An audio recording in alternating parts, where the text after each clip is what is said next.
Welcome to this portion of Vocal Point. I'm Jerry Newcomb, and right now our guest is Ruth Magnuson Davis. We've spoken with her before. She is a translator, among other things, and she has put together actually the old William Tyndale Bible, which she kind of brought a little bit of modern anglicization to it. But now she's working on a new book that's just about to come out called The Story of the Matthew Bible. Ruth, welcome to the program. Thank you very much for having me on again, Jerry. Sure. So what is the Matthew Bible? Well, some of the highlights of its story are, first of all, it's what I call a pure Reformation Bible. It's from the early Reformation period. It was published in 1537. And Reformation Bibles can be distinguished from others that came later by certain features, such as the translation techniques and the translation of the Greek word ecclesia by congregation rather than church. Another highlight is it formed the basis of all the Bibles that came later. Few people realize that it was the basis of the KJV. It was the world's first English study Bible. It had over 2,000 commentaries. It had a concordance. It had a lengthy statement of biblical doctrines and calendars and other helps. And last but not least, it's the only English Bible that was bought with blood. Two of the translators died for giving us this Bible. One of them was William Tyndale, which is a name that most Christians will recognize. He was strangled and burned at the stake in 1536. So I talk about these features of the Reformation Bibles in the story of the Matthew Bible. And I should note for the audience that this is the first book ever written that I know of that's dedicated solely to the story of the Matthew Bible. It's an untold story. But there really is a lot to learn and to know about this great Bible. Just so you know, there is a book called Trial by Fire, which deals with the story of the English-speaking Bible, and there'll probably be maybe a couple pages or something dedicated to the Matthew Bible, but as you say, not a whole book. So that's fascinating. Right. Right. Yeah, that's the story of William Tyndale. Yeah. Right. Well, it's and beyond too. But this is interesting to me. Tyndale was martyred in 1536, and he prayed, "God, open the King of England's eyes." And then this book comes out just a year later with Henry VIII's blessing. Is that right?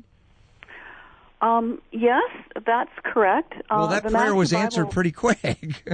It was. And, you know, my reading of history has revealed that King Henry really did want the people to have an English Bible, and he resisted a lot of contrary pressure from the conservatives and the Roman Catholics that were around him in order to give the people the Bible. Huh.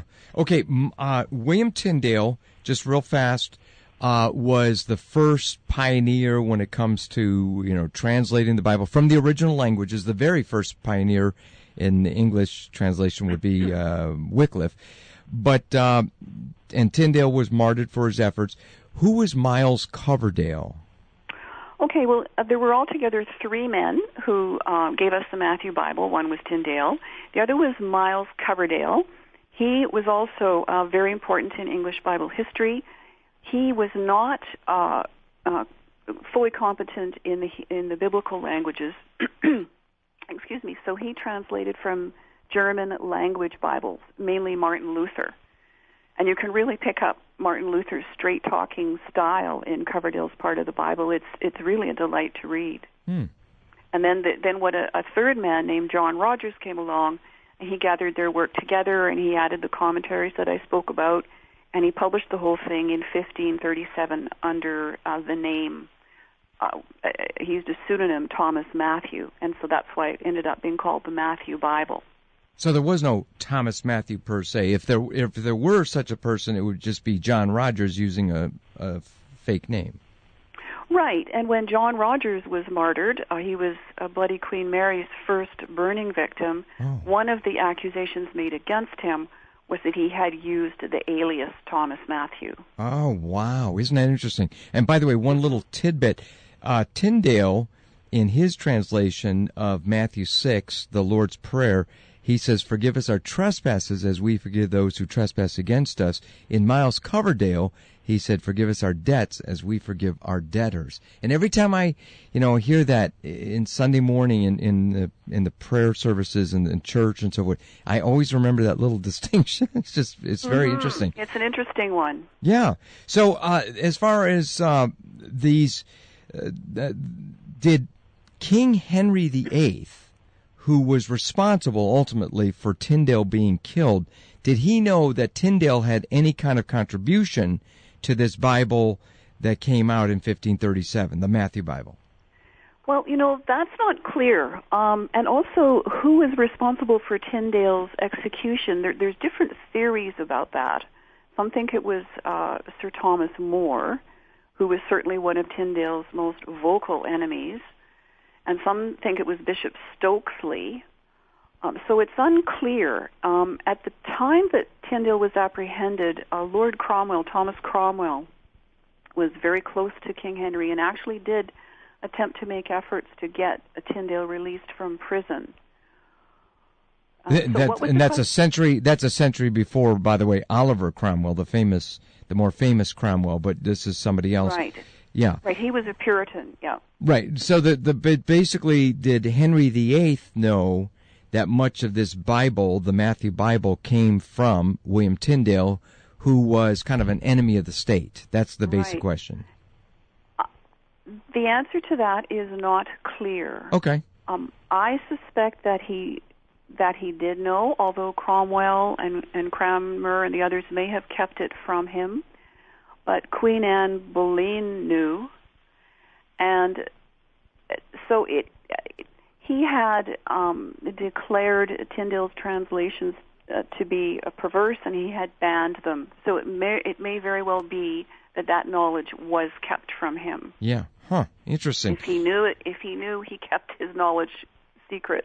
By the way, some of the film or television portrayals of Anne Boleyn, I think, are completely off the mark, because she did support the Reformation and was a godly woman, correct? I don't know. I know that Thomas Cranmer believed that she was a godly woman. I've read some of the histories and the biographies. It seems to me that she is misrepresented, but I haven't formed a clear opinion on that. Okay. All right. Tell us about Tyndale's remark about the plowboy. I think it's a beautiful thought. Well, when he was still in England, before he moved over to the continent to translate the Bible, he found himself getting into disputes with Roman Catholic clergy who lived in the area. And in one dispute, the clergyman made a comment to the effect that he would rather the Pope's have the Pope's law than the law of the Bible, something to that effect. And in response, Tyndale made the very famous comment that if God spared his life, before long he would make sure that there was a Bible that even the plowboy could read, and that the plowboy would understand the Scriptures better than the clergyman did. And that actually formed the basis of his whole translation philosophy, was that the Scriptures should be as plain and clear as possible. Yeah. And that was an approach that he shared with Martin Luther. Both William Tyndale, and I'm going to talk about this in the story of the Matthew Bible, both Martin Luther and William Tyndale wrote against what's called the literal translation approach to the Bible. That's one of the things that marks the Reformation Bibles. When the Geneva Bible came along, the scholars that worked on that chose to follow what they call a literal translation philosophy, and it did make the Bible more difficult to read. And so that's one of the things that sets the Reformation Bibles apart from what I call the pre-modern Bibles, such as the Geneva Bible and the KJV. Sure. And can you give us some examples, like, for example, Galatians 5:12 and Revelation 10:6? Right. Actually, Galatians 5:12 is an interesting, shows the progression from the Reformation approach to the literal approach and to what happened with the modern Bibles. So Galatians 5:12, Tyndale in the Matthew Bible, this is when Paul was lamenting the Judaizers who had come into the Galatians church. He said, quote, "I would to God they were separated from you, which trouble you." in the modern English, I would to God they were separated from you, those who trouble you. So in the Geneva Bible, look at the 1599 version, they used the concrete idiom rather than giving it the full figurative meaning. And they said, would to God they were even cut off, which do disquiet you. So cut off means separate from, but it's a concrete way of expressing it. Mm-hmm. So that's called a literal approach. The KJV followed that and said, I would they were even cut off, which trouble you. So now we get to the Revised Standard Version in 1946, and we see that literal translation twisted. So here we get in the RSV, I wish those who unsettle you would mutilate themselves. Oof. And that gets carried on. The Jerusalem Bible, I would like to see the knife slip. Oof. The Niv has, I wish they would go the whole way and emasculate themselves. So, that's a kind of a simple and a dramatic illustration of the move from idiomatic, straightforward translations in the Matthew Bible to the literal, and then it kind of gets mixed up in the modern Bibles. Boy, you make me want to go back to my Greek New Testament and look that up myself. Okay, talk about the New Matthew Bible Project. Mm-hmm. Well, I founded the New Matthew Bible Project in 2009, and it's dedicated to just gently updating the Matthew Bible. It's just a gentle update, keeping the historic language of the faith, but just modernizing the grammar and the syntax and some of the obsolete words so that I can draw out all the meaning and help it flow so that readers aren't stumbling over the Old English. Sure. By the way, as somebody is reading, let's say even if they were reading it in 1537, if somebody was reading the Matthew Bible, how would they know which part came from William Tyndale and which part came from Miles Coverdale? They wouldn't. I've read the whole Matthew Bible, and it's not indicated anywhere. Right. There are certain hints. There are initials, very elaborate initials placed here and there. Oh, in the margins. In the Bible. Yeah. Well, like at the end of Malachi, there's a W.T. William Tyndale. But that's actually not fitting because it was Coverdale who gave us the prophetical books. But the authorship of the Matthew Bible is nowhere clearly given. Okay, so we just don't know. The fact of the matter is we just don't know. All right. Oh, well, we know who gave us what because there are Bible scholars who have... You've kind of looked at the styles and so forth? Yes, yes. Yeah, most of the New Testament comes from Tyndale. Is that correct? All of the New Testament is William Tyndale's, and that's easily verified. Okay. And the first half of the Old Testament is from him, and the rest is from Miles Coverdale. Yeah. Excellent. All right. And what if somebody's thinking, I don't need to know all this historical stuff. Give us an appreciation of the sacrifice of Tyndale and the sacrifice of Coverdale and the sacrifice of John Rogers so that we could read the Bible for ourselves. I mean, it's like we take this for granted.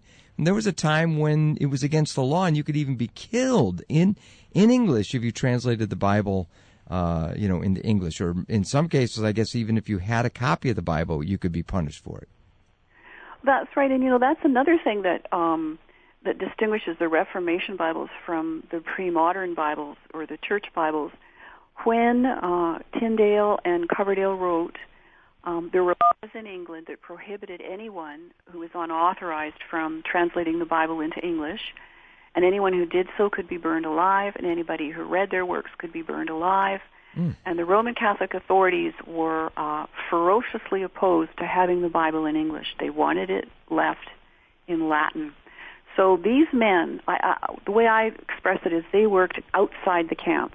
Mm-hmm. They and their readers were reviled. They suffered persecution. William Tyndale, I think it was a foreword to one of the editions of his New Testament, said that he was working in, quote, necessity and cumbrance above strength, in constant need and poverty and difficulty. They paid a high price so that we could read this for ourselves. They sure did. We're basically the later Bibles. The translators didn't deal with those difficulties at all. Yeah, and we're out of time at this point. But thank you so much for being with us. Let me give you the website here. It's RuthMagnusonDavis.com, and I'll spell Magnuson, Magnusson. And again, we're talking about a new book called What is the Matthew Bible? And also there on our website you can get information about October Testament, which is the original Tyndale Bible with a slight updating of some of the spelling. Thank you so much, Ruth, for being with us. God bless you. Appreciate it. Thank you again, Jerry. Bye. Okay, bye-bye now.